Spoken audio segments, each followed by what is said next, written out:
So, sa umaga pong ito ay babasahin natin yung simula natin sa Jeremiah chapter 1 verse 5. Isa po ito sa mga paborito kong verses sa Bible. At kung kayo po ay medyo matagal na rin Christian, ito po siguro ay kasama sa mga favorite verses mo. At hindi ko lang po ito favorite verse. Ito po ay pinaniniwalaan ko, pinamumuhay ko po ito every day. Hindi ko po ito makakalimutan habang ako po ay naglilingkod sa Diyos.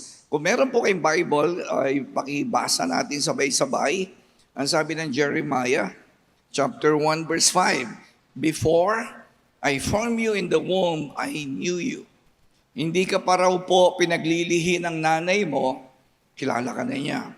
"Before you were born, I set you apart." Meron na daw po kayong gagawin. Meron na pong ibinukod ang Diyos. "I appointed you as a prophet to the nations." Alam po ninyo, ang ibig sabihin po itong verse na to, bawat isang ipinanganak sa daigdig na to, wala pong pinanganak na i-design para mabigo. Andiyan pa po ba kayo? Alright? Kasi ako po'y naniniwala talaga sa salita ng Diyos. Hindi ako naniniwala sa nakikita ko sa paligid.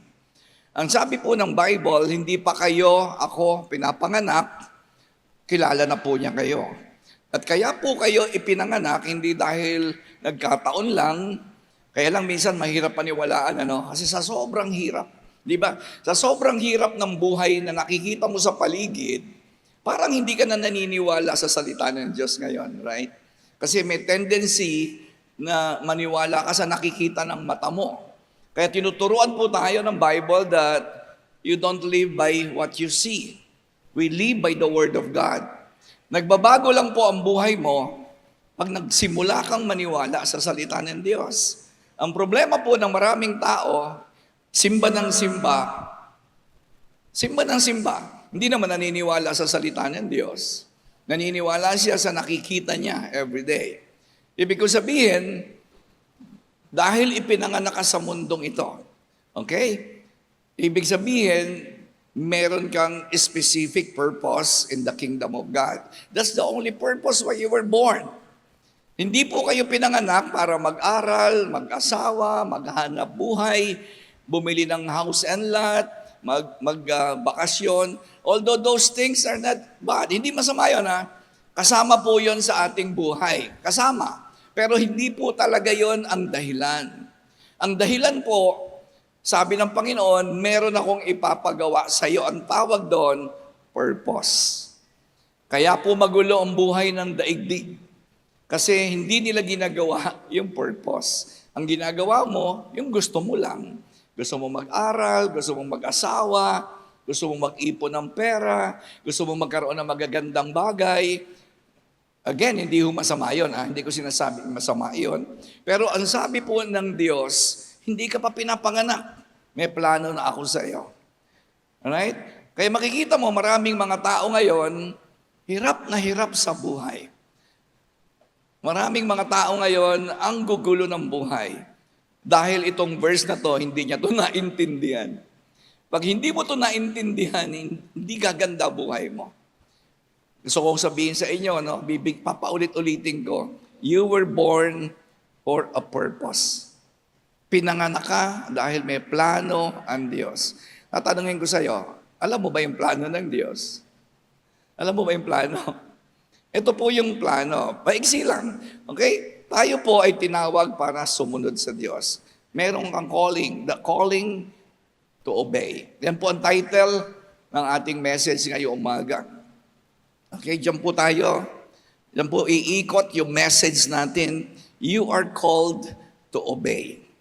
Hindi ka pinanganak dito para gumawa ng sariling plano. Kaya nga sabi ng Bible, many are called, many are the plans of a man's heart, but in the end, it's the Lord's purpose that will prevail. Ibig sabihin, magugulo buhay mo pag pinilit mo yung gusto mo. Kasi sabi ng Bible, many are the plans in a man's heart. Yung ibang plano, magaganda. Magaganda yung plano nyo. Kaya lang, ang sabi ng Bible, pag hindi plano ng Diyos yan, magugulo talaga buhay mo. Kasi in the end, it's the Lord's purpose that will prevail. So ngayon siguro medyo may idea na kayo. Kaya siguro magulo buhay mo ngayon kasi ginigiit mo yung sarili mong plano. Ang sabi po ng Bible, hindi ka pa pinapanganak, meron na akong plano. Pinili na kita. Ibig sabihin, may specific purpose. Ako po, ang purpose ko, hindi ko alam, magpapastor pala ako, no? Hindi ko alam yun. Kaya nung ako po ay nabubuhay, ang gulo ng buhay ko, sugal, babae, pornography, sexual immorality, nakaw, alak. Yan po ang buhay ko. Kasi nga, nabubuhay ako ng sa sarili ko lang plano. Pero nung 1989, nung isinuko ko ang buhay ko sa Panginoon, nalaman ko pala na kaya pala ako pinanganak dito sa daigdig ay dahil po sa verse na yan. Alright? Sabi mo sa katabi mo, may plano ang Diyos sa iyo. Okay? Kaya nga sabi po ng Romans 8:28, let us read. Wala ba ako monitor dito? Wala. Walang monitor dito. Yan. Salamat. Okay. Ano sabi ng Romans 8:28? And we know that in all, alam natin, sa lahat ng bagay, God works. Lahat ha, pamilya, business, kalusugan mo, plano mo, pag-aaral mo, gumagawa ang Diyos for the good. Walang masama, walang masamang plano. For the good of those who love Him, who have been called according to His purpose. Kapatid, kung ikaw pala ay sumusunod sa Diyos, hindi ka sumusunod dahil lang ikaw ay tigadulos. Sumusunod ka because you love Him. You love Him. You love to obey. You love His Word. You love His church. You love the fellowship of the believers.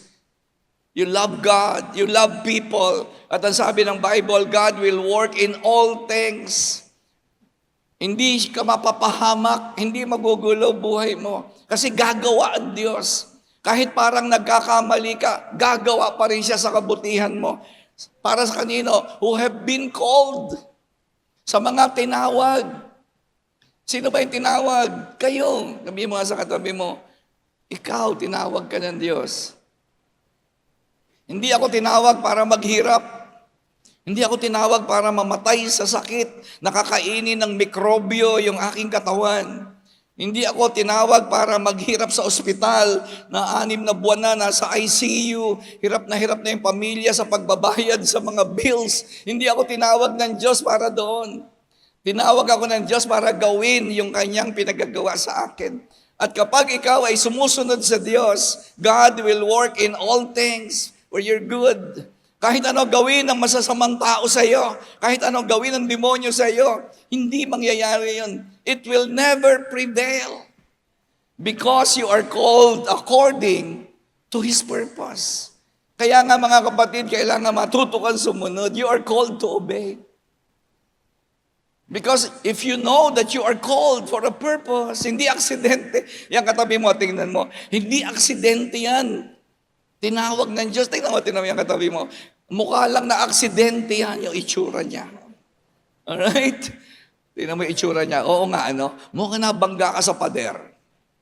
Siyempre ba naman, sa lahat ba naman ng problema sa buhay, grabe talaga magiging itsura mo, tama? Hindi ba ang ganda-ganda mo nung pinanganak ka? Ngayon, wasak-wasak na itsura mo. Biro mo, puro problema ba naman yung binangga mo? Puro maling desisyon. Grabe, puro failed plans. Puro mga sablay, puro aksidente, puro ubos ang pera, puro utang, puro sakit, ang gulo sa buhay, puro drugs, puro alcohol, puro sugal. Talagang ganyan na magiging itsura mo. Tingnan mo yung katabi mo. Buti na lang, naka-makeup. Kaya tamo, nagre-retoke yung katabi mo, di ba? Nagre-retoke siya. Kasi mukhang na-aksidente siya. Ito si Evelyn, pinsang ko to si Evelyn. Noong bago po siya dumating sa church na ito, talagang hirap na hirap siya sa buhay. Lagi naman niyang patotoo yun, di ba? Wala silang makain. Lagi po sila nagpupunta sa amin na pamilya niya, nakikikain po siya. Di ba? Tama? Baka sabihin niyo, nagloloko lang ako eh. Ayan na si Evelyn. Dala-dala niya lagi sa amin yung dalawa niyang anak kasi kakain sila. Wala silang makain talaga eh. Pero kita mo naman ngayon, oh, parang may hepatitis. Naninilaw sa kwintas, sa bracelet. Di ba? Sabi ko, grabe, ibang klase ka na ngayon ha. Parang may hepatitis ka na. Parang kailan lang si Evelyn tsaka si Jess, hirap na hirap na hirap na hirap sa buhay po yan. Hindi, totoo po yan. Alam ko naman, di ba magagalit si Evelyn dahil yun naman lagi ang testimony niya eh. Dumating yung isang araw, naintindihan ni Evelyn tsaka ni Jess, itong mag-asawang to, na sila pala'y tinawag ng Diyos, hindi para maghirap. Sabi nila, ba't kami ganito? Bakit kami naghihirap kung totoo yung verse na yan? Kasi nga, hindi ka nga sumusunod eh. Pag hindi ka talaga sumunod sa Diyos, lahat ng kabaliktaran ang mangyayari sa sinasabi niya. Di ba? Tama? Tama. Di ba sabi ng Diyos, ako bahala sa iyo. Hindi ka maghihirap, hindi ka magugutom. Ayaw mo sumunod, ano mangyayari doon? Mababaliktad talaga lahat. Yung ayaw ng Diyos na mangyari, wala siyang magagawa. Hindi ka dahil pinaparusahan na God is not punishing you. Hindi ka pinaparusahan ng Diyos. Kaya lang oras na ikaw ay sumalungat doon sa plano, natural yung plano ng demonyo masusunod sa iyo. Kasi pag sumusunod kayo, yung plano ng Diyos ang masusunod. Pag sumalungat ka sa plano, yung plano ng demonyo ang masusunod. Tama? Tama po ba yun? So walang kinalaman ng Diyos kung naghihirap ka. Wala talaga. Sa tigas ng ulo mo lang yun. Kasi pinili mo na huwag makikioperate sa gusto ng Diyos. Kaya alam niyo, when we obey the calling God have for you, He will start working for your good. Yun po sinasabi ng Bible. According to your purpose. Nung ako po yung nagpastor, gumawa po ang Diyos sa pamilya ko, gumawa ang Diyos sa kalusugan namin, gumawa ang Diyos sa finances namin, gumawa ang Diyos sa mga ugali namin, pati ugali eh. Kasi masama ugali ko eh. Masama ugali ni Pastora Angie. Siyempre, double portion yan, di ba? Masama ugali ng lalaki, doblehin mo ang babae. Kaya nga kahapon, Valentine's Day, di ba? Natawa ko doon sa nabasa ko sa Facebook. Sabi na nabasa ko, hoy mga babae, ang Valentine's Day ay para sa mga sweet na babae. Doon sa matatapang na babae, maghintay ka ng araw ng kagitingan. Grabe, ang tatapang ng mga asawa. Diba? Kaya hindi sila pang Valentine's Day. Pang death march sila, death march. Araw ng kagitingan. Laging giyera eh, di ba? Laging giyera. Kaya nga, sana sabihin mo sa katabi mo, sana na-date ka naman kahapon ng asawa mo, ha? Andiyan pa po ba kayo? So, ito ngayon ang problema. Ito ang problema kasi, di ba, alam mo na, tinatawag ka ng Diyos para sa plano niya. Tama? Naniniwala ka ba doon? Parang hindi naniniwala. Teka muna. Naniniwala ka ba na ikaw ay tinawag ng Diyos para mapabuti ang buhay mo? O, yun ang dahilan, tama? When we obey God, God will work in all areas of your life para matapos mo yung assignment niya. Alam ka naman, sumusunod ako sa Diyos. Hindi ako bigyan ni Lord ng pera. Alam ka naman, maghihirap ako. Hindi ako maghihirap. Kasi tinawag nga ako eh. Kunyari, yung anak mo, di ba? Anak, bumili ka nga, mag-grocery ka nga. Diyan sa Fisher Mall, bili ka ng mga toiletries. Tapos hindi ka bibigyan ng pera? Sabi ng anak mo, nasaan mo pambili? Ay, hindi, bahala ka sa buhay mo. Di ba inutusan ka ng nanay mo? Tama. Parang wala akong kausap. Nandiyan pa po ba kayo? Di ba? Utusan ka ng nanay mo eh. Anak, bumili ka sa grocery. O eto, bilhin mo ha, nilista ko. Tapos sabi ng anak mo, nasaan mo pambili? Hindi, bahala ka sa buhay mo. Hindi ba pag sumunod ka sa nanay mo, sige po, Nay, mag-grocery po ako. O eto pambili ha, eto ha, o sobra yan, may pang Jollibee ka pa ha. Alam mo kung ba't ka naghihirap? Hindi ka talaga sumusunod sa Diyos eh. Hindi, totoo po yun. Maniwala po kayo sa akin. Kaya po lagi kayong kapos. Kasi may pinapagawa ang Diyos sa iyo, ayaw mong sumunod. Kasi pag sumunod ka sa utos ng Diyos, magbibigay siya ng lahat ng kailangan mo. Iingatan ka sa aksidente, hindi ka maaksidente. Ako nga, ilang beses na po ako na-aksidente. Nagka-tumbling-tumbling na nga ako sa index, di ba? Binaril na nga po ako, butas nga ang ulo ko. Namatay ba ako? Oy, sabihin sa katabi mo, buhay pa yan, ha? Mukhang patay lang. Mukhang patay, pero buhay pa yan. Sinaksak nga ako eh. Ilang aksidente na inahabot ko. Na-COVID nga ako eh. Bagsak na bagsak nga yung oxygen level ko eh. Eh bakit hanggang ngayon, mas pinagpala pa nga ako kaysa nung nakaraang mga panahon eh. Alam niyo, mas blessed ako ngayon kaysa nung 1 taon, kaysa nung 5 years ago, kaysa nung 30 years ago. Grabe, ang layo. Ang layo na ng buhay namin compared to last year, 10 years ago. Bakit? Eh kasi inutusan ako ng Diyos. Sabi ko kay Lord, yes sir, sunod ako sa iyo. Sa palagay mo, kakapusin ka. May sundalo ba? May sundalo ka bang kilala? Sabi ng gobyerno, oy, lumabang ka sa giyera. Sabi ng sundalo, nasaan ho ang baril, nasaan ho bala? Ay, hindi, bahala ka. Hindi ba, pag pinadala ka ng gobyerno bilang sundalo, bilang pulis, na lumaban sa kaaway ng pamahalaan, di ba susupply niya lahat? Susupply niya lahat. Tama po ba yun? So ngayon, may idea na kayo kung bakit kapos na kapos ka. Di ba, may idea na kayo ngayon ha? Kung bakit lagi kang walang pera, lagi kang naghahabol, lagi kang takot na takot. Takot na takot kang mawala ng hanap buhay, takot na takot kang magkasakit, takot na takot kang ma-ospital, takot na takot kang matanggal sa trabaho. Bakit? Eh kasi nga, alam mo, may pinapagawa ang Diyos sa'yo, ayaw mo talaga. Ayaw mo sumunod. Ay, pastor, nagsisimba naman ako. Hindi yan ang calling mo. Hindi ka tinawag ng Diyos para magsimba. Nagsisimba ka lang, kapatid, yan, dahil nga po yan, ay talagang gawain natin ng mga tinawag. Nagtitipon-tipon tayo every Sunday. Pero hindi yan. Kaya nga ano yung reaksyon? Meron akong napansin. Baka ikaw to ha. Baka ikaw to. Ganito kasi ang normal na reaksyon ng mga tinatawag ng Diyos. Tandaan mo, tinatawag kay lahat ha. Sabihin mo ulit sa katabi mo, tinatawag ka ng Diyos, may pinapagawa siya sa iyo.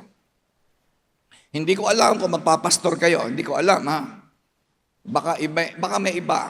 Ako po, hindi ko rin alam na ako'y magpapastor. Hindi po ako nagplano magpastor. Ang plano ko po talaga, mag-artista, hindi po pinayagan. Kasi kung nag-artista po ako, laos na ako. Sigurado po yan. Okay? So ikaw, yung katabi mo, dapat alamin mo ano pinagagawa sa iyo ng Diyos. Huwag yung magsimba, huwag yan. Eh, mga taga-impyerno, nagsisimba rin yun eh. Yung mga tiga-Congress, nagsisimba rin yun, yung mga tiga-Congress. Yung mga buhaya, nagsisimba rin po yan. Kaya hindi po yan, hindi yung pagsisimba. Alright? Meron talagang specific. Sabihin mo nga specific. Alright? Kailangan alamin mo yung specific. Pero ito muna, ano yung reactions? Sabihin mo nga reactions. Ang unang reaksyon, ikaw, yung katabi mo ha, ngayon sinasabihan mo siya, alam mo ba may pinapagawa sa iyo si Lord? Alam mo, unang reaksyon nyo, hesitance, number 1. Ano yung hesitance? Atubili. Hindi agad susunod. Hindi maniniwala. Mag-aalinlangan. Okay? Yan po talaga ang normal. Yan ang normal. Sabi kasi niya, paano yun? Meron akong trabaho, paano ako gagabitin ng Diyos? Bakit? Pag walang trabaho, hindi na pwedeng gabitin ng Diyos. 3 po anak ko eh. 3 po anak ko. Paano ako susunod sa Diyos eh? Nagsisimba na nga ako eh. Hindi mo assignment ang magsimba. Ang totoong assignment mo ay pagkatapos mong magsimba. Mula Lunes, Martes, Miyerkules, Huwebes, Biyernes, Sabado. Nandyan yung pinagagawa ng Diyos. Wala dito. Wala dito sa linggo. Alright? Normal lang po yung nagsisimba tayo ng linggo. Natatandaan niyo si Moses? Natandaan niyo si Moses? Ang sabi ng Lord kay Moses, Moses, pumunta ka doon sa Egypt. Palayain mo yung aking mga anak, nahihirapan na sila. Ano sabi ni Moses? Hindi ho ako pwede ron. Papatayin po ako ng paraon. Hindi, sasamahan kita. Hindi po ako marunong magsalita. Ako bahalang magsalita para sa iyo. Gagamitin ko yung bibig mo. Naku po, hindi ho sila maniniwala sa akin. Ano ba yung hawak mo? May hawak ka, di ba? O yan tungkod, gagamitin ko yan. Hahatiin ko ang dagat sa pamamagitan yan. Gagawin kong dugo ang tubig sa pamamagitan yan. Tatawagin mo ang mga kulog, kidlat, apoy sa pamamagitan yan. Alam mo, ibig sabihin po, mga kapatid, kung ano lang meron ka, yun ang gagamitin ng Diyos sa iyo. Ano ba meron ka? Meron ka bang bibig? O gagamitin ng Diyos yan. Meron ka bang paa? O yan, may paa ka naman pala eh. Di pwede kang gamitin ng Diyos. May kamay ka ba? O yan, may kamay. Diba? Kasi marami po sa inyo, hindi kayo naniniwala. Kaya tuloy tingnan mo buhay mo. Yung kamay mo, ginagamit mo lang kung saan-saan. Sa halip na maging pagpapala, maging kamay ng Diyos yung kamay mo. Pero mo, ginawa mo sa kamay mo, puro laging hanap buhay, hanap buhay, hanap buhay. Hanggang ngayon, hirap ka pa rin. Kasi sabi ng Lord, ano ba meron ka? O gagamitin ko yan. May paa ka ba? Eh yung paa mo, lagi mong ginagamit. Papunta lang sa trabaho, eskwelahan, everyday. Lakad ka ng lakad para lang kumita ng pera. Eh sabi ni Lord, yung paa mo, gamitin mo. O may bibig ka ba? O yung bibig mo, gagamitin ko yan. Pero makikita nyo, ano unang reaction ni Moses? Hesitance. May trabaho ko, may business ako, paano ako dyan, di ba? Hindi naman magpapagawa ang Diyos sa'yo kung wala kang ability. Amen? Meron talaga eh. Pangalawa, natandaan nyo si Jeremiah. Tandaan nyo si Jeremiah. Ano sabi ng Panginoon kay Jeremiah? Binasa natin kanina si Jeremiah. Sabi ng Lord, oy, Jeremiah, hindi ka pa pinapanganak. Kilala na kita. Meron akong papagawa sa iyo. Basahin nyo. Ano sabi ng Jeremiah? Lord, baka naman nagkakamali ka. Kasi bata pa ako. Ang dahilan niya, bata siya. Kasi ang edad ni Jeremiah, nung tinawag siya ng Panginoon, is 19 years old. Sino rito, sabi mo, hindi na ako magagamit ng Diyos kasi matanda na ako. Sino rito yung mga senior citizen na hindi ka na naniniwala magagamit ka pa ng Diyos dahil sa edad mo? O sige, mga senior, ayaw mo nang paggamit kay Lord. Ipagpe-pray ko po, nakunin na kayo ni Lord. Kasi sayang naman, gasayang ka lang ng oxygen, bigay mo na lang yung oxygen sa iba. Eh sabi naman ng iba, high school lang po ako. Si Virgin Mary, 16 years old. Nang magbuntis, 16. Si Moses, 80 years old. 80 anyos nung tinawag ng Diyos. Si David, pumatay ng higante, 17 years old. 17 anyos. Diba? Kaya makikita po natin, ang sabi po ng Bible, meron akong isang lalaki na ito yung isang paborito natin na basahin pagdating po sa pagsuway sa Diyos. Di ba? Meron ba kayong mga kilala sa Bible na matatandaan nyo pag sinabing matigas ang ulo? Ako po, ang unang papasok sa isip ko, si Jonah. Di ba? Kilala nyo si Jonah. Siya po yung inutusan ng Diyos para mangaral.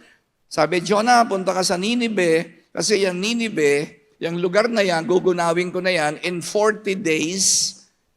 Kaya punta ka doon, sabihin mo sa kanila yon, bigyan mo sila ng warning. Pero ano sabi ng Bible? Jonah chapter 4, 1-2, but to Jonah, this seemed very wrong. Di ba yun ang sabi ng Bible?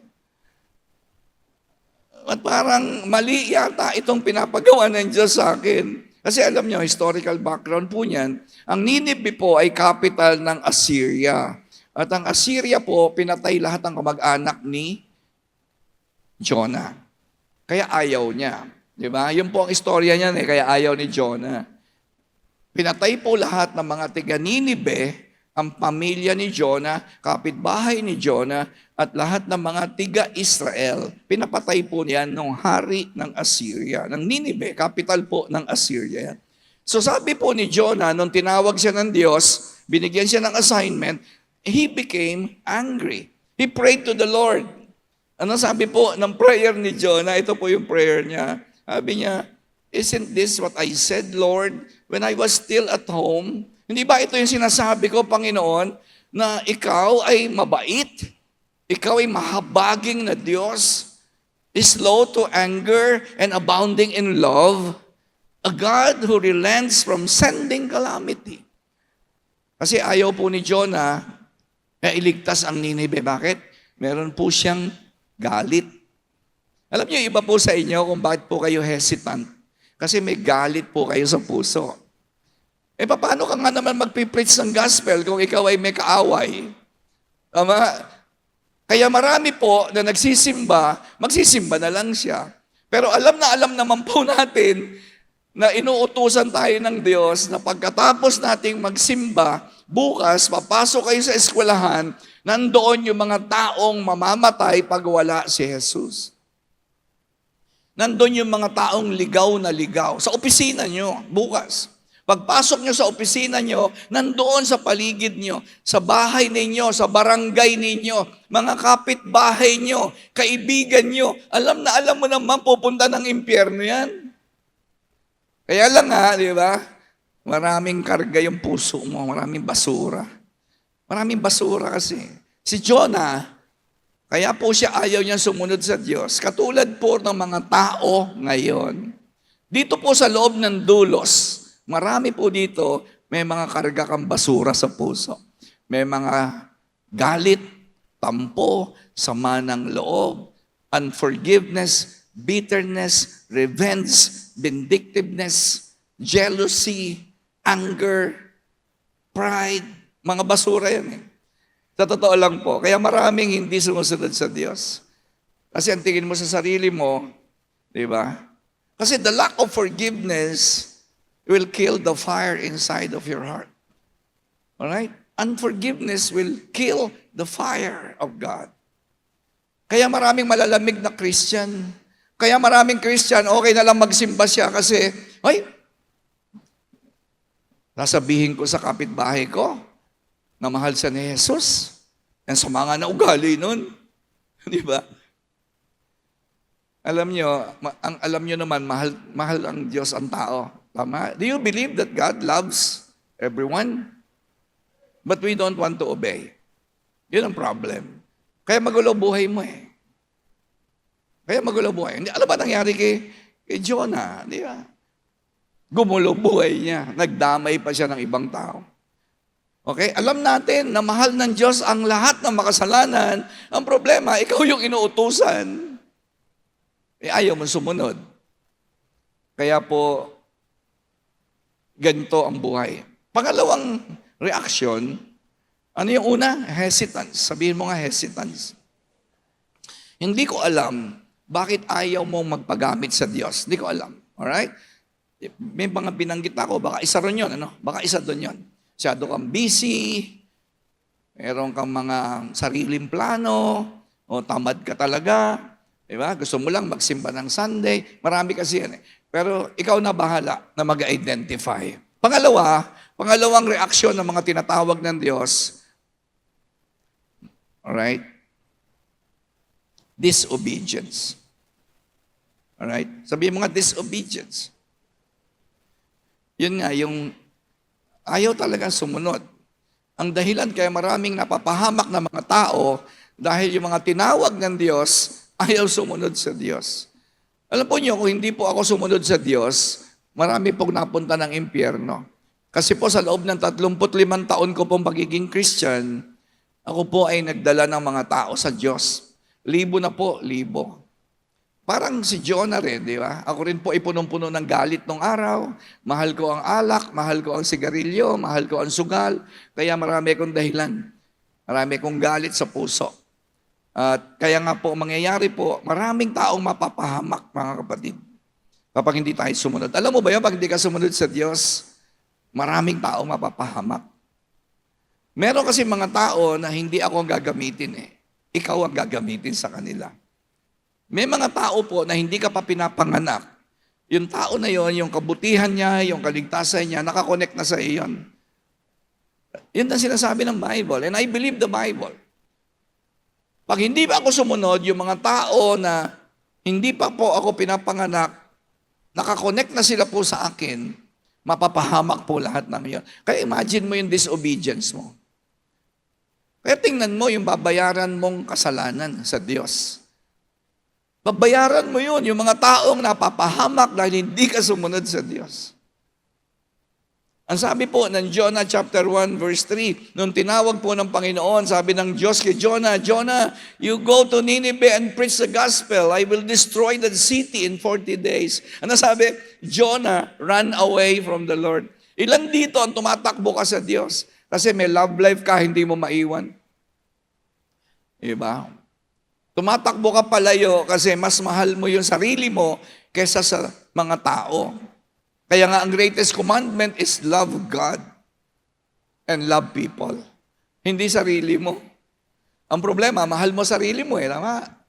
Pag mahal mo ang sarili mo kaysa mahal mo ang Diyos at ang kapwa, tatakbo ka talaga palayo sa Diyos. Tatakbo ka talaga.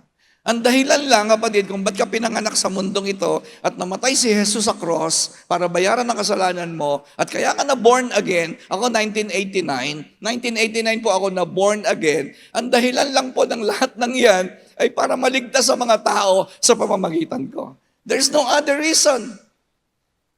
Wala nang ibang dahilan. Wala. Hindi ka pinanganak, hindi namatay si Jesus sa cross, hindi ka na born again, para mag-aral, magnegosyo, mag-alaga ng anak, mag-alaga ng asawa, magtayo ng ganito, bumili ng bahay at lupa. Again, those things are not bad. Hindi masama yun, ha? Maganda nga kung ikaw ay yumayaman. Pero sana yumayaman ka dahil sumusunod ka sa Diyos. Ang problema, pag ikaw ay nagkakapera, pero papalayo ka sa Diyos, alam mo, tandaan mo, isang araw lahat ng pera mo mawawala. Sabi ko nga, isang sakit lang yan. Isang sakit lang yan. Ubos ang pera mo. Pero pag naglilingkod ka sa Diyos, kahit konti ang pera mo, may proteksyon ng Diyos yan. Kasi all things work together for good for those who love God. O proteksyon na ng Diyos yan. Yung konting kayamanan mo, proteksyon na. Hindi mawawala yan. Hindi mawawala. Kasi nga, hindi mo ginaya si Jonah. Ano ginawa ni Jonah? He ran away from the Lord and headed for Tarshish. Kasi ang Nineveh doon, ang Tarshish doon. Sino rito, tinatawag ka ng Diyos, mapalapit sa Kanya, pero sabi mo, ayoko.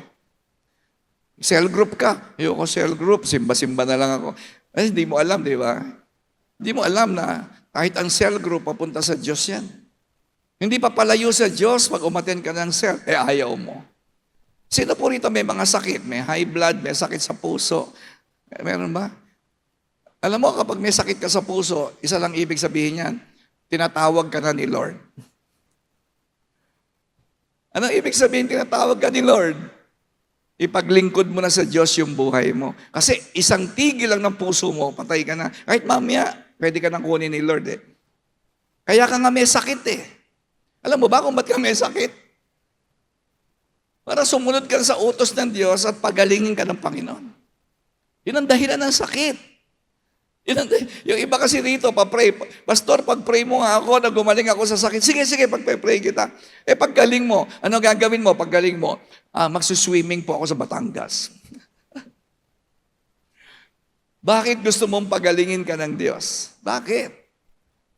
Wala, hindi alam ang isasagot. Ba't gusto mong yumaman? Hindi alam ang isasagot. Hindi alam. Hindi talaga nila alam ang sasagot nila. Ba't gusto mong makatapos ng pag-aaral? Hindi nila, ang sasagot lang nila, ay para po magkapera. Hindi po yun ang dahilan nun. Ang dahilan, para magamit ka talaga ng Diyos. There's no other reason.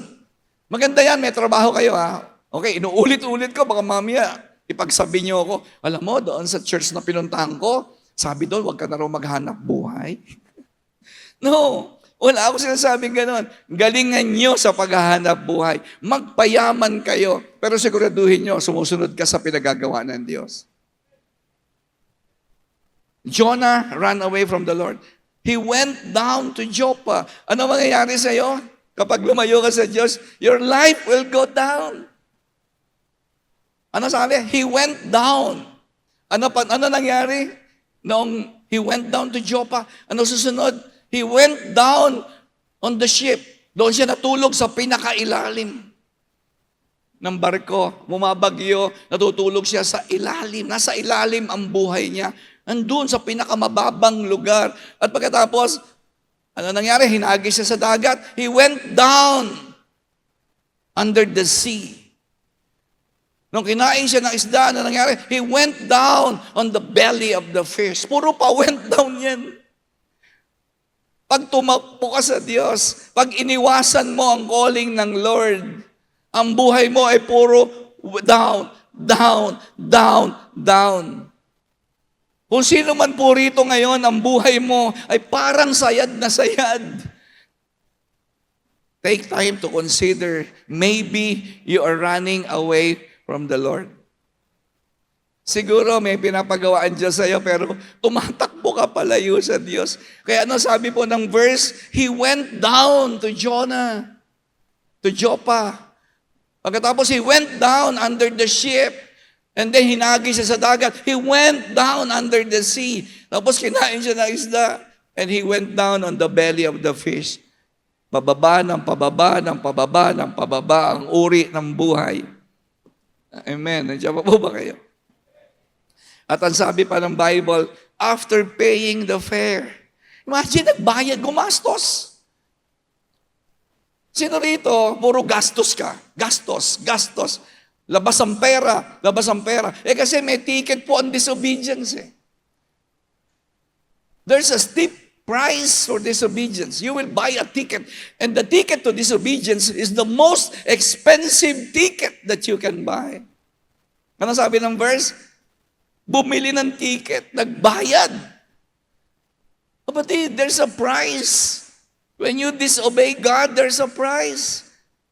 Magbabayad ka. Mahal ang ticket sa pagsuway. Kaya hindi niya pansin, lagi kang walang pera. Ang pera mo, palabas ng palabas. Wala ka naiipon. Tama? Wala ka naiipon. Kung may pera ka naman, takot na takot ka sa pera. Di ba? Nakakaipon ka, pero takot na takot ka na mawalan ka ng pera. Yan kasi ang ticket when you're running away from God. Wala nangyayari sa buhay mo. Nothing is happening in your life. Ang tagal-tagal mo ng ganyan. 5 taon ka ng ganyan. Panay dasal mo, walang nangyayari. Panay simba mo, walang nangyayari. Kaya kita nyo, marami yung upuan nyo, may bakante. Tama? Tingnan mo yung upuan mo, bakante. Dati may nakaupo dyan. Nasaan na napunta yung nakaupo dyan, ba't ngayon hindi na nagsisimba? Kasi simba ng simba, dasal ng dasal, pababa ng pababa ang buhay niya. Hindi naman aangat ang buhay mo pag nagsimba ka eh. Aangat ang buhay mo pag sumunod ka sa Diyos. Kaya wala na sila ngayon sa simbahan. Wala na. Sabi nila, 1 taon ako nagsimba, wala naman nangyari. Hindi naman totoo yan sinasabi ni pastor. Hindi, totoo lahat ang sinasabi ko. Ikaw ang hindi totoo.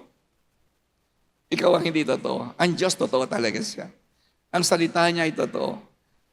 Mo sa pera, hindi ka sumusunod sa pera. Sino rito, lumaki kita mo, ang ginawa mo, dinagdagan mo gastos mo? Sino rito yung gano'n? Wow, may dumating na blessing, lumaki sweldo, may natanggap na pera. Ang inisip niya, ay, makakabili na ako ng ganito. Naku, makakabili na. No. Kapatid, pag may dumating na pera sa iyo at pinagpala ka ng Diyos, hindi ka magdadagdag ng gastos, magdadagdag ka ng giving. Magdadagdag ka ng giving. Ang ginagawa ng ibang born again, pag may dumating na pera, wow, grabe, blessing. Naisip mo ba na, oy, magdadagdag ako ng blessing, magiging pagpapala ako. Panginoon, saan mo gustong dalhin ko tong pera para ma-bless ka? Hindi, ang ginagawa ng iba sa atin, pag-sweldo, iisip, saan ka gasto, saan kakain, ano bibilin. Hindi ka talaga i-bless. You're paying a price for your ticket, getting away from God. Papalayo ka sa Diyos. Alam mo, yung blessing mo na yan, huli na yan. Pakinggan mo ako. Promise, huling blessing mo na yan. Huling blessing mo na yan. Wala nang dadating na blessing sa iyo. Kaya ka binless, tinitingnan ng Lord. Di ba? Kung mag-i-increase ka sa giving, ang ginawa mo, nag-increase ka sa spending. Kaya sa lahat ng mga disobedient, huling pagpapala mo na yan. Huli na yan, maniwala po kayo sa akin. At ang sabi, after paying the fare, bumili siya ticket, no? Pero nagbayad ka para lumayo ka sa Diyos. Ano ibig sabihin nun? Ang pera mo, laging papalabas yan. Laging papalabas ang pera mo. He went aboard and sailed for Tarshish to flee from the Lord. Nandiyan pa po ba kayo? Alright. Kasi yung dalawa na yan, makikita mo, na ang Diyos kapag tinawag ka, hindi ka kasi tatantanan ng Diyos. Di ba napapansin, hinahabol ka ng Diyos? Paano mo nalalamang hinahabol ka ng Diyos? Ayaw kang iwanan ng problem. Ayaw ka iwanan ng problema. Kasi dalawa po ang dahilan ba't may problema eh. Okay, dalawa lang ha. Dalawa dahilan ng may problema. Pinapaalala ng Diyos na wala ka magagawa kung wala siya. Yun ang number one. Yun ang number one na dahilan kung ba't may problem. Hindi masama ang problema, hindi masama. Ngayon, siguro ang problema mo, pera. Di ba? Pera problema mo. O kaya yung anak mo problema mo. O yung asawa mo. Ang isang dahilan doon, number one, pinapaalala lang sa iyo ng Diyos na wala kang magagawa kung wala siya. Yun ang talagang number one na dahilan nun. Hindi ka nagkakaproblema para sirain ka. Hindi ka nagkakaproblema para mag-suicide ka. No, that's not the purpose. Sabi nga di ba binasa ko kanina? Those who are called according to His purpose and you love God, God will do in all things, will work in all things for your good. Walang pwedeng masamang mangyari sa iyo. Wala. Kung hindi na ako magpapastor. Hindi pala totoo yan, ba't pa ako nandito? Pag sumusunod ka sa pinapagawa ng Diyos, gagawa ang Diyos. Laging ipapaalala sa iyo ng Diyos, huwag ka matakot, nandito lang ako. At ang pangalawang dahilan kung bakit lagi kang may problema at hindi ka nawawalan ng problema is that you become closer to God. Wala nang iba po. Walang kwenta yon yung na-solve mo problem. Walang kwenta yon. Walang kwenta yon yung ma-solve mo problem. Napansin nyo ba nung na-solve nyo problem, ang tanong, napalapit ka ba sa Diyos? Yung iba kasi na-solve ang problem, napalayo. Alam niyo ba na may mga tao na gumaganda ang buhay, pero napapalayo sa Diyos? Alam niyo yan? Ang dami. Ang dami. Bino mo, nag-pray, Lord, tulungan mo ako sa problema ko. Na-solve ang problem. Napalapit ba siya sa Diyos? Hindi. Napalayo. Kaya po ang problem, hindi po ang dahilan kung ba't may problem para ma-solve. Pangalawa na lang yun. Ang unang dahilan, ang pinakamahalagang dahilan, kaya may problema, para aminin mo that, Lord, apart from you, without you, I cannot do anything. And secondly, para lumapit ka talaga sa Kanya kapag may problem. Kaya tamo, madalas, hindi ka nawawalan ng problema. Di ba? Bakit madalas, hindi ka nawawalan ng problema? Kasi nga, hindi natutupad yung purpose. Ayaw mo pa rin sumunod. Nandiyan pa po ba kayo? Kaya ano ginawa ng Diyos? Ano napansin nyo sa Bible? Nung binabasa mo yung aklat ni Jonah, bumagyo. Tama? Bumagyo. Kasi sinusundan siya ng Diyos eh. Kasi nga, hindi ka titantanan ng problema kapag ang Diyos ay may pinapagawa sa iyo at ayaw mo. O, di ba, pangalawa, ano ginamit ng Diyos? Yung isda. Nasubukan nyo naman tumira sa loob ng isda. Grabe, ang hirap yatang, yun mo, kinain ka ng dilis. Hirap nun. Ang alam ko kasi, kinakain natin yung isda. Pero pag ikaw, hindi ka sumunod sa Diyos, kakainin ka ng isda. Di ba? Gagamitin ng Diyos yung isda, gagamitin ng Diyos yung panahon. Ano pa gagamitin ng Diyos? Yung halaman. Di ba? Nagpakita si Lord ng halaman kay Jonah. Nakita niya yung halaman tumubo unti-unti. Tapos ano pa ginamit ng Lord? Yung uod. Di ba yung uod? Nakita ni Jonah, yung uod, kinakain yung halaman. Nagalit si Jonah. Ano sabi ng Lord? Bakit nalulungkot ka sa halaman na kinain ng uod? Samantalang hindi ka nalulungkot kung mamamatay yung kapitbahay mo. Natatawa nga ako sa Amerika. Alam niyo, sa Amerika po, maswerte pag ikaw ay aso at pusa.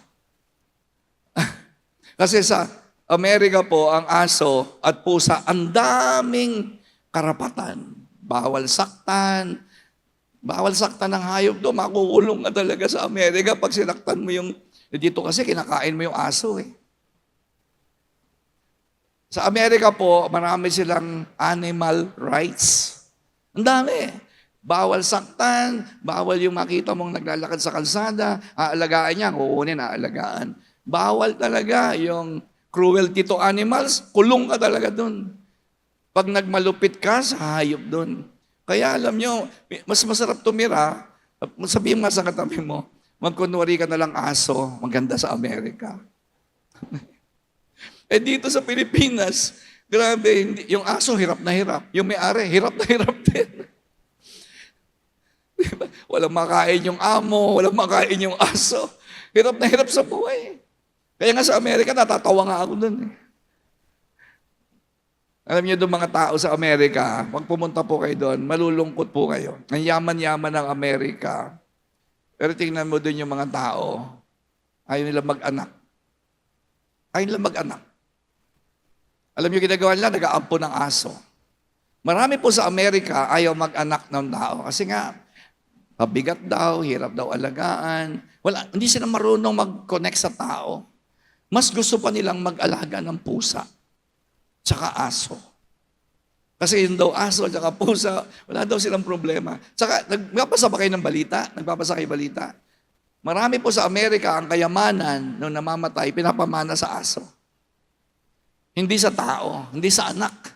Kasi wala na sila po relationship sa Amerika eh. Alam niyo sa Amerika, walang pakialam sa iyo mga anak mo. Pag matanda ka na doon, papatapong ka doon sa home for the aged. Hindi ka na dadalawin doon. Magbabayad na lang yung anak mo para alagaan ka doon sa nursing homes hanggang mamatay ka na. Tatawagan ka na lang, ay namatay na po tatay nyo. Kaya alam mo yung ginagawa ng mga matatanda doon, tsaka mayayaman, pinapamana po yung kanilang kayamanan sa aso nila, tsaka sa pusa. Sabi mo sa katabi mo, sana naging pusa na lang tayo. Matalino yung Pilipino. Matalino yung Pilipino eh. Inalagaan niya yung aso, o di siya guardian ng aso. Sabi ko, matalino talaga itong mga Pilipino na to pagdating sa pera. Hindi, may ganung Pilipina dun eh. Yung alaga niya matanda, may aso. Hindi dumadalaw yung mga anak. Hindi dumadalaw hanggang mamatay. Sa Amerika, pwede po yun. Pag ayaw mong ipamana yung kayamanan, wala silang magagawa. Nasa batas po yun eh. Hindi ka pwede magdemanda ro kahit anak ka. Pinamana sa aso. Kaya lang, matalino po yung kababayan natin. Ako, guardian itong aso na to. Sabihin mo sa katabi mo, mag-alaga ka ng aso at ikaw baka yumaman. Alright? Nandiyan pa po ba kayo? Nandiyan pa po ba kayo? So, gagamitin ng Diyos ang lahat.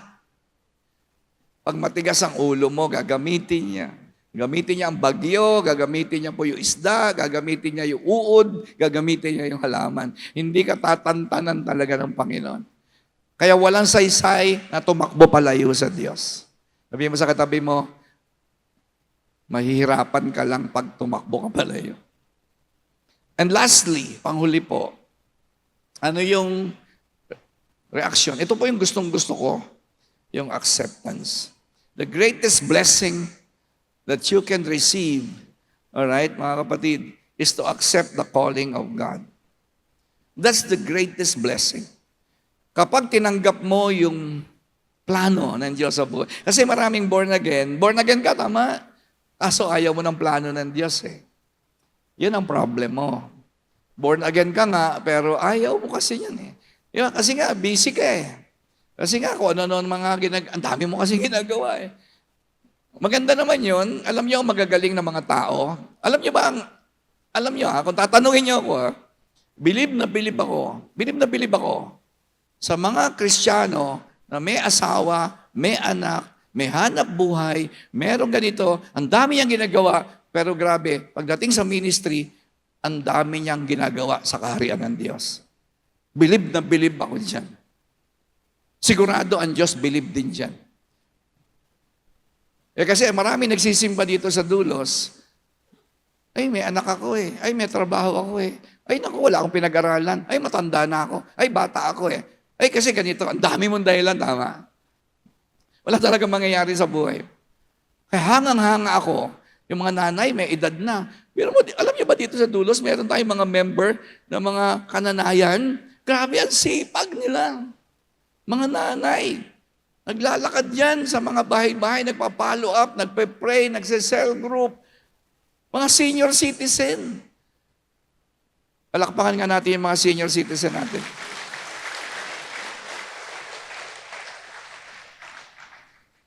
Talagang yan, pagpapalain niya ng Diyos sa mga yan. Kasi ang sabi ng Bible, until your hair become gray, I will be with you. Sa pangako ng Diyos yun. Sa mga naglilingkod ha. Sa mga naglilingkod. Hanggang pumuti ang buhok mo. Kaya ako pinipilit ko po na may matira pa sa buhok ko eh. Mga mamaya, hindi ako makasama. Ay, si brother, nakita ko tayo. Hindi, sorry, hindi ikaw sinasabi ko. Hanggang pumuti ang buhok mo, hindi kita iiwan. Sa mga naglilingkod yun ha, sa mga senior, na ang tatanda na, puti na ang buhok. Pero grabe, naglilingkod sa Panginoon. Kayo, ang babata nyo pa, ang lalakas nyo. Ano ginawa mo? Puro trabaho, aral, di ba? Love life, kain, tulog. Ay, Diyos ko po. Alam mo, the greatest blessing, and when you accept the calling of God in your life. At kapag tinanggap mo ang tawag ng Diyos sa iyo, gagamitin ka ng Diyos na maging channel of blessing sa maraming tao. Gamitin ka talaga. Alam namang hindi magbago buhay mo. Kasi sa'yo dadaan yun eh. Ama, alam niyo ba't kami maraming pera? Ay, teka muna ha. Bawal utang ha. Bawal mangutang ha. Bawal mangutang. Alam niyo kung bakit marami kaming pera? Hindi ko pera yun. Hindi ko pera talaga yan.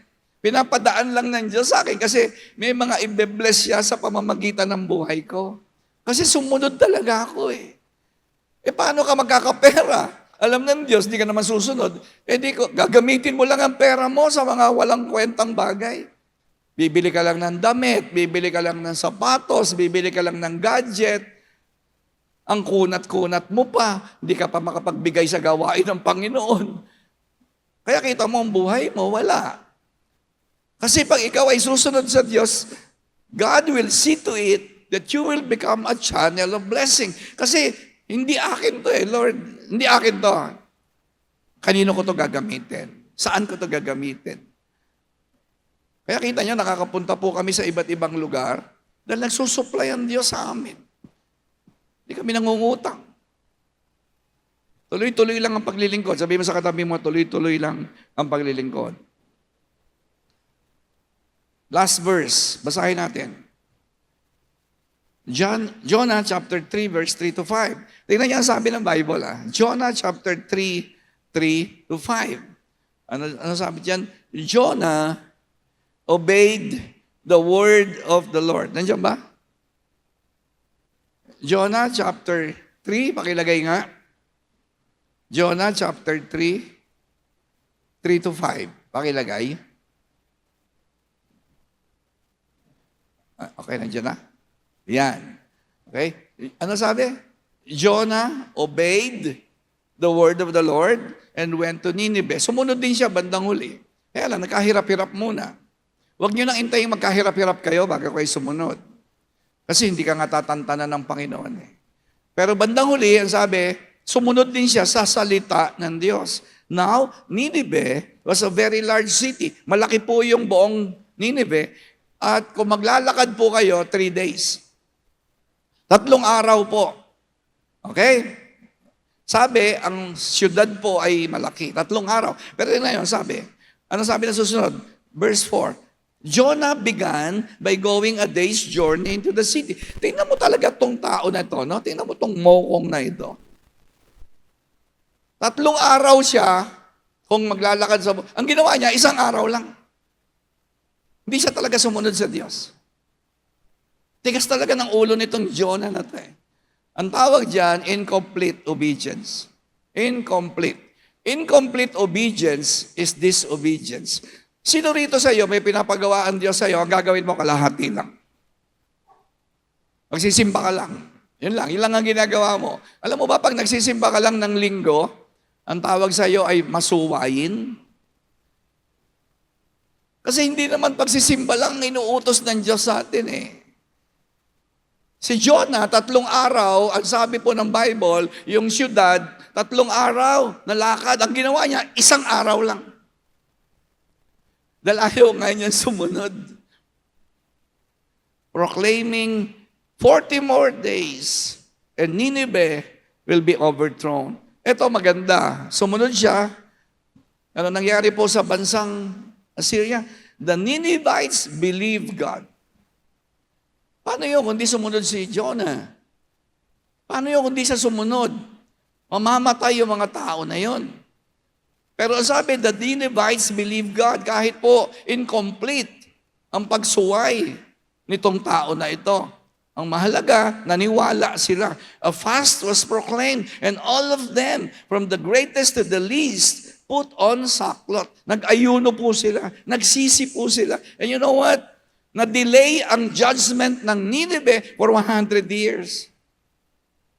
Pag sumunod ka sa Diyos, madidelay ang judgment ng pamilya mo, ng generation mo, ng at least 100 years. Alam niyo ba na pinarusahan ang Nineveh after 100 years kasi iba na hari? Iba na hari eh. Kaya basahin niyo Bible niyo. Basahin niyo. At dahil merong isang Jonah na sumunod kahit hindi kompleto. Okay, susunod na hindi kompleto ha. Okay? Okay, susunod na hindi kompleto. Pag sumunod kayo, siguraduhin nyo, kompleto pagsunod. Alright? Amen po ba? Huwag lang kayo magsimba. Basta kayo Bible. Pray kayo. Attend kayo cell. Kasi utos ng Diyos yan eh. Mag-preach kayo ng gospel. Sumama kayo sa ginagawa ng dulos. Yan po ang complete obedience. Mag-evangelize tayo. Mag-discipleship tayo. Sumunod tayo sa Panginoon. Gumastos tayo sa kingdom of God. Mag-tithes ka faithfully. Mag-offering ka. Yun po ang complete obedience. At alam nyo, pag sumunod kayo, merong mga maniniwala. May mga maliligtas. Hindi pwedeng wala. At ang sabi ng Bible, paparusahan ng Diyos, dinelay niya ng 100 years. Kaya yung anak nyo hindi madadamay sa parusa. Ang apo nyo hindi madadamay sa parusa. Ang mga kaapu-apuhan nyo maliligtas sa parusa ng Diyos. I-delay ng Diyos yung sumpa at parusa ng at least 100 years. That's my faith. Nandiyan pa po ba kayo? Pero sa mga hindi sumusunod, makikita mo agad yung parusa sa anak mo, sa apo mo, sa mga susunod na generation. Nandiyan pa po ba kayo? Nandiyan pa po ba kayo? Palakpakan mo nga ang Panginoon. Tumayo po tayong lahat. Ang sabi po ng Romans chapter 10. Hindi niya sabi ng Romans chapter 10. Everyone who calls on the name of the Lord will be saved. Lahat daw po ng tatawag sa pangalan ni Jesus ay maliligtas. How then can they call on the one they have not believed in? Kaya lang, paano tatawag kay Jesus ang kakaklase mo kung hindi naman nila kilala si Jesus? Tama? And how can they believe in the one of whom they have not heard? Paano sila maniniwala kay Jesus kung hindi naman nila nadinig ang tungkol kay Jesus? And how can they hear without someone preaching to them? Diba? Lahat daw po ng susuko kay Jesus ay maliligtas. Kaya lang, paano sila magsusuko kung hindi nila nadidinig ang tungkol kay Jesus? At paano sila makakadinig tungkol kay Jesus kung wala namang magsasabi sa kanila? Kaya nga po ang purpose ng buhay natin is to make Jesus known into all the world. Yan po ang purpose mo. Hindi mo purpose na mag-alaga ng anak. Puro anak ka lang, puro anak. Puro trabaho, puro trabaho. Puro aral, puro aral. Mas mahalaga yung plano ng Diyos kaysa sa mga plano mo. At pag sumunod ka sa Diyos, God will work in all things in your life for your good. And no weapon formed against you shall prosper. Sisiguraduhin ng Diyos, walang hirap na dadating sa buhay mo. At kung may dumating na mapagsubok, sabi niya, I will never leave you. I will never forsake you. Kasi nga, you are called and you respond. Nadinig mo, meron palang purpose ang buhay ko.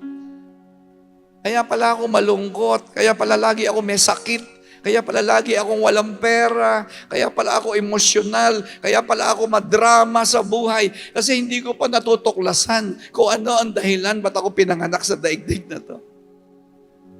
But maybe today is your day. Yung iba sa inyo, siguro ito yung araw na simula ng totoong buhay. My life started 35 years ago.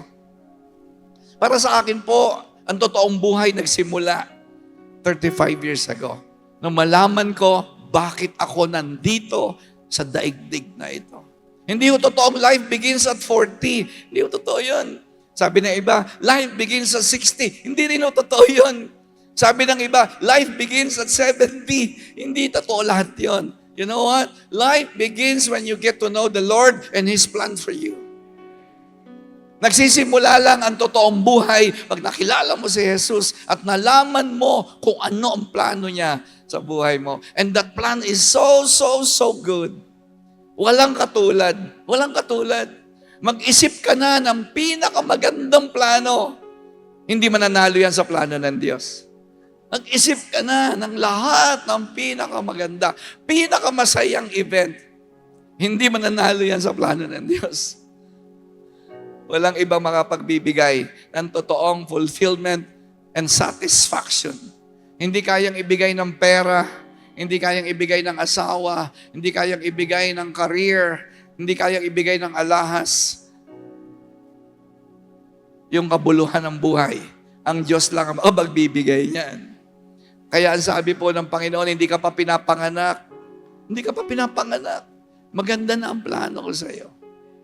Kaya alam niyo, dito sa Dulos, bakit ganito tayo sa Dulos? Ba't ganito tayo? Kasi alam niyo, hindi napansin, bakit magulo buhay mo? Tama? Bakit ganoon, pastor? Bakit ang gaganda na sinasabi ng Bible? Bakit hindi nangyayari sa akin yan? Bakit nakikita ko dito sa Nabotas, Malabon? Bakit ganoon ang mga tao, ang hihirap ng buhay? Parang walang Diyos. Alam mo, kapatid, ganito lang yan. Ang ganda ang plano ng Diyos. Ang problema, alam mo, ipinanganak ka sa maling pamilya. Pinanganak ka sa maling pamilya. Ano ibig ko sabihin? Ang lolo mo, lolo ko, lolo natin, hindi naman sila naglingkod sa Diyos eh. Tapos yung susunod na generation, hindi rin naglingkod sa Diyos. Yung tatay mo, tama? Yung tatay mo, naglingkod ba siya sa Diyos? Hindi rin. Kaya kita mo buhay natin ngayon, right? Pero ito na. Ito magandang balita, kapatid. Ikaw na ang simula ng bagong buhay ng pamilya mo.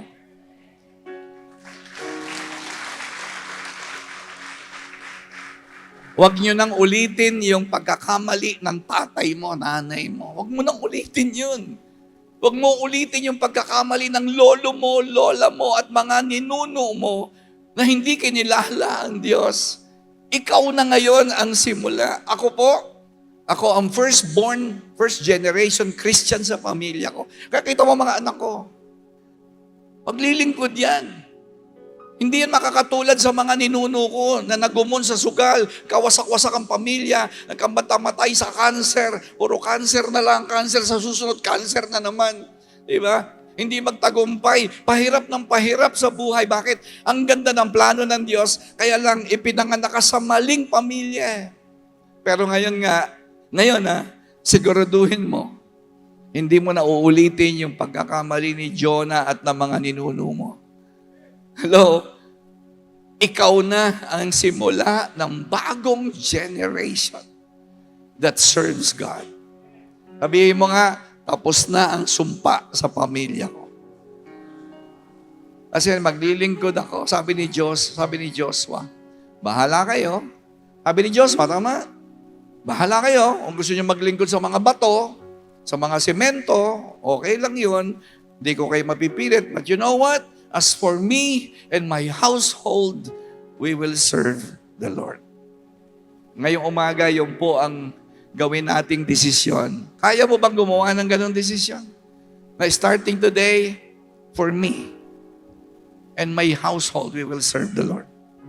At wala pong pakialaman Diyos kahit ikaw pang pinakamahirap na tao sa balat ng lupa, kaya kanyang iangat sa buhay. Kahit anong lalim na nang binagsakan mo sa kasalanan, kahit anong dami na ng basura na itinambak ng demonyo sa iyo, kaya kang iangat ng Panginoon sa kalagayan na yan because with God, all things are possible. Amen. Taas mo natin ang kamay natin sa Diyos. Lord, salamat po. Salamat na meron kaming Diyos na napakaganda ng plano sa aming buhay. Panginoon, salamat dahil naniniwala ako. Hindi pa ako pinapanganak. Meron ka na pong plano. At ngayong umaga, sabihin mo nga, ngayong umaga, aking Ama, nagpapasalamat ako dahil kinausap mo ako. At tulungan mo ako, Holy Spirit, na sumunod sa plano ng aking Diyos. At anuman pong alinlangan, tulungan mo ako mapagtagumpayan ito. Gusto kong sumunod ng buong buo sa iyo. Gusto kong maging pagpapala. Gawin mo akong channel of blessing. Maraming tao, mababago ang buhay sa pamamagitan ng buhay ko. Maraming pamilya ang matutuwid dahil sa pamilya ko. Maraming kabataan ang maliligtas sa kapahamakan dahil sa simbahan namin. Sabihin mo nga last time, Panginoong Jesus, salamat po. Sabihin mo nga, Panginoong Jesus, salamat. Salamat na maraming salamat. In Jesus' name we pray. Amen. Amen.